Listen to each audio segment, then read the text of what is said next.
Throughout the years, after experimenting with multiple devices, I started putting together what I believe is the perfect ecosystem, but it wasn't always like this. Everyone is different and my needs may not be the same as yours, but as time went on, I learned what works best for me. Saying this, here is every part of my Apple ecosystem and why it's important to me. First, I want to take a second to say thank you for all the people that have been subscribing. We're very close to hit 3,000 subscribers and we're potentially hitting it by the end of the month, so if you guys can support that, I will really appreciate it. To start, this is my iPad mini 7 and it's the newest addition to the setup. What makes this tablet so special and so enjoyable to use is its simplicity and how it makes iPad things more fun. I already made a video talking about it, but I've been writing a lot more lately using GoodNote 6, which works great for me when taking notes while reading and planning videos, especially due to its notebook-like design. I find that writing makes me remember things better and it sparks more creativity in the things that I do. Although I'm not super organized in my note-taking yet, I'm trying to improve that aspect of things and trying to write less but say more using graphics and drawings and stuff like that to illustrate what I'm trying to put together with more clarity. I recently discovered an app that I've been enjoying and I've been trying to learn how to use more because I see tons of potential that could add a lot of value to my videos in the future.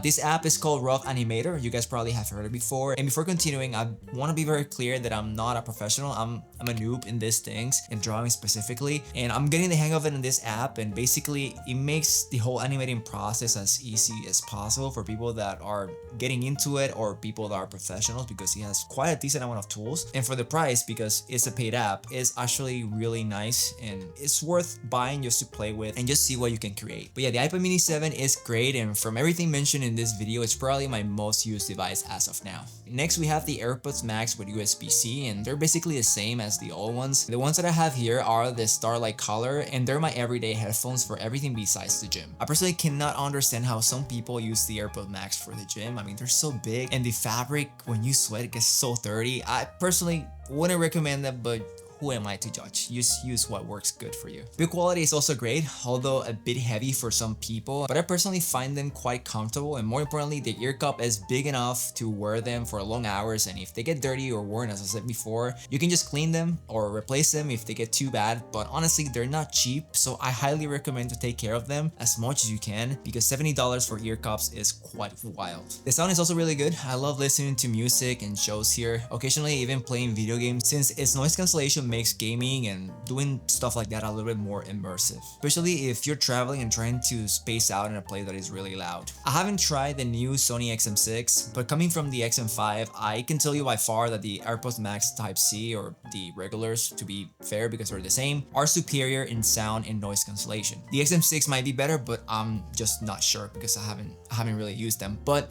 they're really good, and although they're expensive, I think they're worth the price. You know, it's very well built, and I honestly think that it's gonna last you for a very long time. Obviously, if you take care of them. So yeah, they're a bit pricey and probably a bit outdated as well because they have the H1 chip instead of the H2 that the AirPods Pro have. But although they haven't changed much since their first release, it's my favorite everyday headphones. Now we have the M3 Ultra Max Studio, and this desktop runs all of my creative tasks that are involved with my YouTube channel. This model here is the base M3 Ultra with 28 cores of CPU, 60 cores of GPU, 96 gigs of unified memory, and 1 terabyte of storage. And believe me when I tell you, there's nothing this thing can do except for gaming, but it's not because of its power, it's mostly because there's no games for Apple like that. I mean, we're starting seeing a little bit more of them, and Cyberpunk joined the Apple library of games. But if you have more access to Steam games in the future, I'm sure that it will be a very solid contender. Although for the price, you can get so much more if you go up there for the Windows side of things. Yeah, it's expensive because it's more niche for a specific task than just gaming only. So even if it becomes a great gaming computer, it's not wise to buy it just for that because of how expensive it is. But it technically should work well. When I was using my MacBook as my desktop, I started to run into some problems, mostly related to slow playback when working with DaVinci Resolve, especially with some features like depth maps, noise reduction, and some transition that made the smooth workflow that I was used to not as smooth anymore, which is crazy because my MacBook is an M3 Max, and obviously it performs very well, but I started to have the need for more GPU cores and more unified memory from time to time. In reality,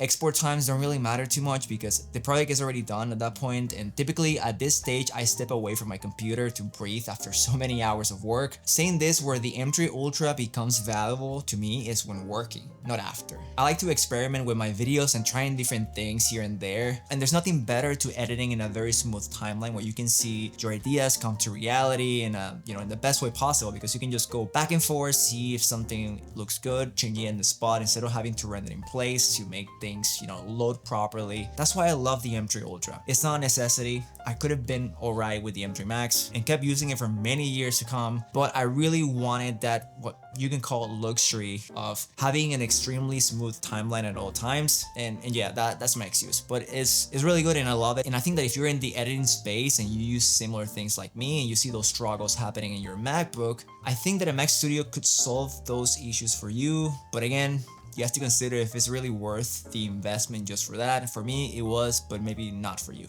I still use my M3 Max MacBook Pro a lot, but I don't push its power to the level I used to, or at least not as often. This is also a base model M3 Max, which has 14 cores of CPU, 30 cores of GPU, 36 gigs of unified memory, and 1 terabyte of storage. And now that majority of the time I use my Mac Studio, the MacBook Pro became a traveling device, which it makes more sense to me since when I'm away from home, I have no excuse to not work, and I know I have all the power I need to put ideas together. It's also nice to change my work environment every now and then, and knowing that my laptop is not the limiting factor is a really good feeling. But if I needed to recommend like a computer duo to anyone, I think that the perfect one, if you don't travel too often and let's say you work most of the time at your office, I think that if you get like an M4 Max Mac Studio and M4 MacBook Air, you have computing power for many years. But most of the time people tend to work on their heavy stuff in the main computer, but obviously having the flexibility is nice. But if you can spend X amount of dollars and make the use of your money the best and get the most efficient computing power you can, I think that maybe a Mac Studio with the M4 Max and the M4 MacBook Air will be the right choice for you.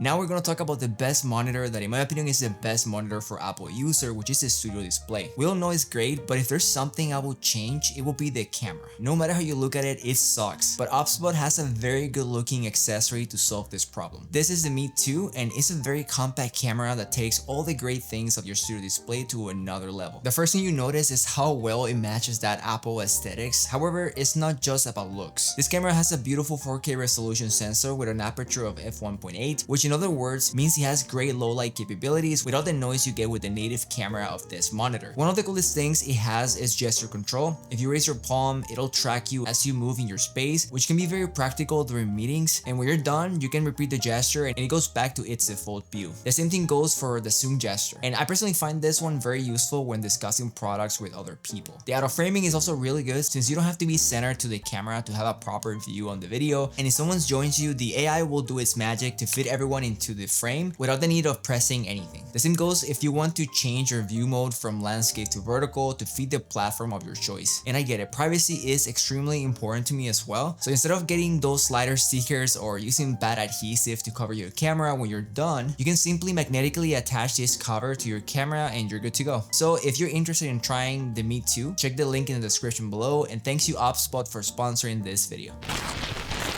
I know that the Apple Studio Display is not the only monitor that can give you full control and seamless integration within the Apple ecosystem, but between them all, it's the one I chose because I can confidently say without any calibration, no matter what, everything that I create here will look exactly the same as my MacBook or my iPhone. And for me, as a creative, it's a must-have feature due to the nature of what I do. Adding to that, powering my whole setup with just one cable is so nice, and there's less cables to worry about, so I have no complaints in that department. The Studio Display is also incredibly sharp with a PPI of 218, making every single detail clear and beautiful for anyone depending on a good image quality. Besides the amazing 5K resolution at 27-inch display and incredible image performance, what differentiates the Studio Display with anything else is its build quality. So to be clear, you can definitely get for that money maybe a monitor that has better specs, but I think that for the money, especially if you look at the build quality, there's really nothing out there like the Studio Display in my opinion. I love mine, and there has been many monitors out there coming out and releasing, and I haven't been tempted to switch to any single one of them.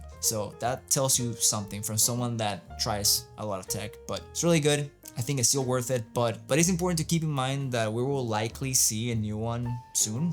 I don't know when, but this one is quite old, and not like age matters in terms of quality because everything feels like it came out yesterday. There's some minor things that, you know, obviously could improve to give us a better experience, but yeah, we might see a new one very soon, so maybe wait a little bit. Okay, to no surprise, the iPhone 16 Pro Max is part of my Apple ecosystem, and honestly, it's not a perfect phone. It has its flaws, and I've tried multiple phones, Androids, and between them, you know, the Pixel, the Galaxy, the C Flip, and the iPhone always finds its way back to my pocket, even if I'm not using it every single day, but for social media stuff. I just love how optimized everything is with iOS. But yeah, it's a really nice device overall. You know, if you like the iPhone 13 Pro, you're gonna like the 16 Pro because it's the same.